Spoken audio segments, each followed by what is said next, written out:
Hello, this is Roy from Roy's Guide. Today I'd like to talk about the importance of PvP and its relation to griefing.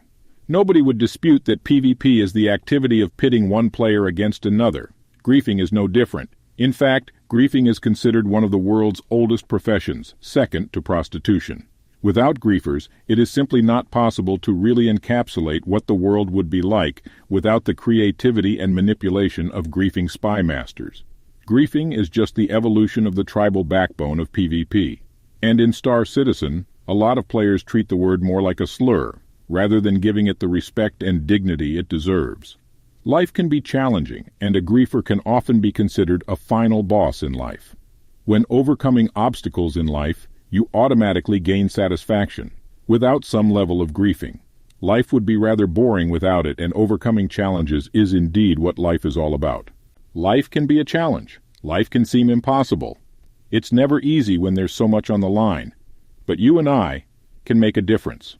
So what is the difference between a griefer and a PvPer? The only difference is who is making the accusation. For some players, the term griefer is a slur to discriminate against PvPers who negatively impact their gaming experience.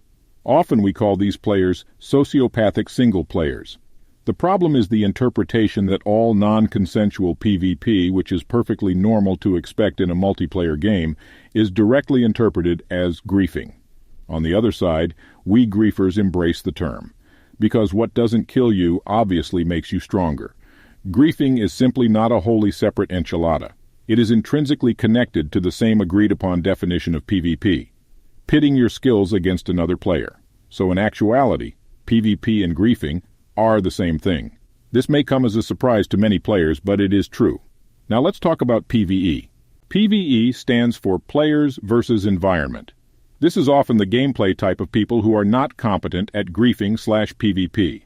It is often used as a sanctuary for players who do not wish to experience the true human condition that is of Darwinism. These people can only be cured of this affliction by only the execution of a cheese win.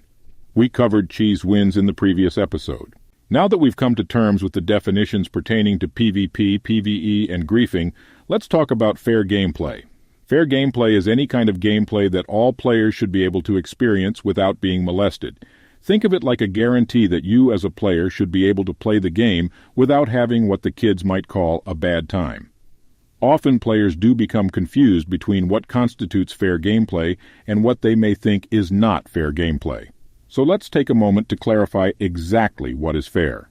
Being able to spawn a ship and leave a station is one said guarantee of fair gameplay. However, this only extends to spawning a ship on a pad. What happens after you take off is not the concern of Cloud Imperium Games or their support team. If you die and explode because another player shoots you upon leaving a station, this is considered fair. Killing a player who has not flown off a landing pad is, however, not fair and would constitute a terms of service violation. The only exception to this would be if you were to board a ship that was on a pad and kill the player after they had taken off.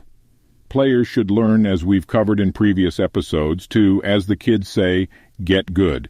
We talked briefly about the philosophy in the last episode of playing the ball where it lies. Ramming is a fair and legitimate strategy. It is a frequent space genre trope and is fair gameplay. However, ramming a player on a pad is not fair, despite it being a theme in even Chris Roberts' own movie, Wing Commander. Specifically in the final act, the protagonist is forced to ram his lover off the landing pad with a space forklift. Remember, it is considered a crime against humanity to ever attack the holy sanctuary of a freshly spawned ship on a pad. Lastly, let's talk about landing pads and armistice zones. Killing players in armistice zones is not fair gameplay. However, hiding in an armistice zone on purpose to avoid being killed is also not fair gameplay. We at GrieferNet believe that all armistice zones are cancerous and should be removed altogether. However, for the time being as it stands, we must accept that killing players within armistice zones is not considered fair gameplay, unless they just ran into the zone to avoid being killed. The main problem with armistice zones is when a Care Bear treats the zone like the Hunchback of Notre Dame and proclaims sanctuary while ringing the bells. Just like a Disney villain, we at GrieferNet will find a way. Being stealthy and sneaking onto a ship or just writing down your name and infiltrating your organization is all a part of normal fair gameplay, and it should be expected. In fact, expect the unexpected. Just because you may find solace in a gameplay mechanic does not mean it is a violation of the terms of service. We would in an instant use any gameplay mechanic if it creates an advantage for us, so we respect any player that will attempt to evade the normal murder-hobo/piracy gameplay loop using a cheese win. This is Roy from Roy's Guide. Stay safe out there, and most importantly, stay cheesy.